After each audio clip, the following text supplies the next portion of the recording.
Welcome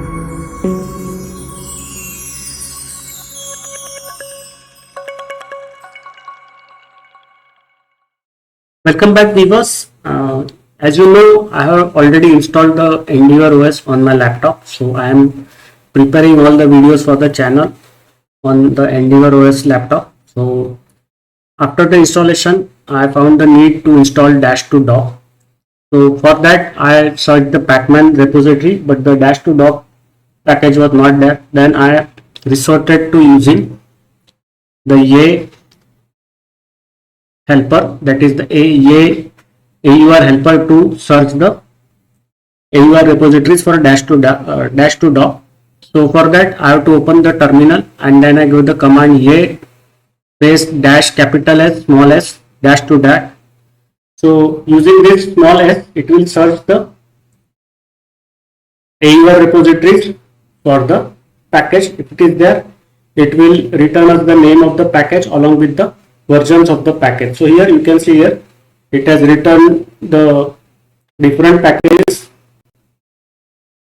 with the Dash2Dock in the name of the package. So here you can see everything, it is there. So now once we are confirmed that the package is available, we have to do the installation of the package. So for that, you have to use this command A space dash capital S Gnome shell extension Dash2Dock. So here you can see it here.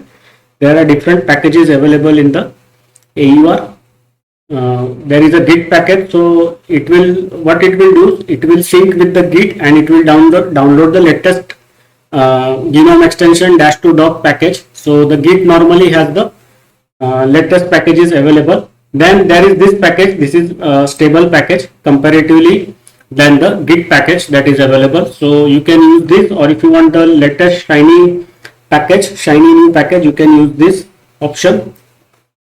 Then you can also install the Gnome shell extension Dash2Dock animator.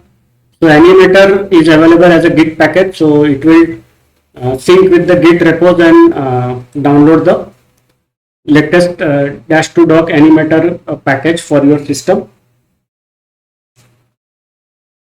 So it is nothing but to animate the Dash2Dock icons. So that is the animation pack that is going to be installed if you choose this animator Git or the animator stable package. So what I did is, finally I only installed the Gnome shell extensions Dash2Dock. So then it showed me the package, showed me again the package that is available. That is the Gnome shell extension Dash2Dock 1.84-1. Then it showed me the dependencies that will be required. That is the SAS SC 3.6.2-3 and the init international tool. I don't know what is internal tool or international tool 0.51.0-6. And then it started the actual building of the packages in the build area. So these are all the messages from the system while the package building was going on. So once this package area was ready, then what it did is it cloned with the Git repo. You can see here it is cloning with the Git repo. Downloaded the packages from the Git repo. You can see it here.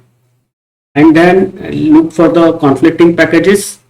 Then it found that these three packages are a must dependency or a compulsory dependency. It must be installed. So those packages were installed. You can see it here. Then finally the package, that is the actual package Gnome shell extension Dash2Dock 1.84-1 was to be installed. So the package that was downloaded or the sync from the Git repos, that was checked with the SHA-2256 sums. You can see it here. Then it cloned into the Dash2Dock again Git or Git repo. You can see it here. Then it started the building of the package in the local system. After that building was done, it cleaned up the packaging area, and the actual package was then finally installed. You can see it here. The package integrity was checked, loading of packages was done, file conflicts were checked, the package was processed, post installation or the post transaction hooks were done, condition needs update was armed. So the G settings XML key schema files were updated. The dependencies were installed. You can see here. Then finally the dependencies are removed. Once the actual package is installed, or we can say target package is installed, the dependencies are removed because we had given the option to remove the needed dependencies after the actual installation is done. Because what happens if you install a lot of packages on your system and then you let the dependencies in your system, then what happens is the dependencies also have some dependencies, and further what happens is more and more packages get accumulated in your system. So we don't want to do that. And after removing these packages that are not necessary after the installation, you can see here again the post transaction hooks were run and the condition needs update was armed and the process was completed, and we had the what we can say, the dash2dock was installed. I will just show you how the dash2dock was installed. You have to open the extensions application. Yes, so you can see it here. Dash2dock is there, and these are the settings I have done for dash2dock. These are my favorite settings. You can have your favorites. So these are some icon size limits. We will have it like this, so you can see it here. Not big, not much big, or not too small. This is a good size of icons for me at least. And you can see in appearances, you can see I have used the customized window counter indicators. We will go with dots.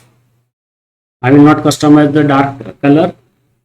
Opacity I kept at 0. Position size, you can see it at the bottom. You can have at the left, right also, top also, as you wish. You can also limit the size of the dock. So this is it, what I have done with my system. You can also do it. You can just experiment, try different options. You can also have a panel mode here. So panel mode will give you a panel just like in Windows. So I will not give the panel, or also you can have the icons in the center also of the panel. You can see it here just like in Windows 11. So I will not going to use this panel mode. I'm more comfortable with the dock mode. So that's it. This is how to install the Gnome shell extensions. There are a lot of different shell that I have installed. So in the next video, I will show you how to install all these shell extensions. See you in the next video. Bye bye.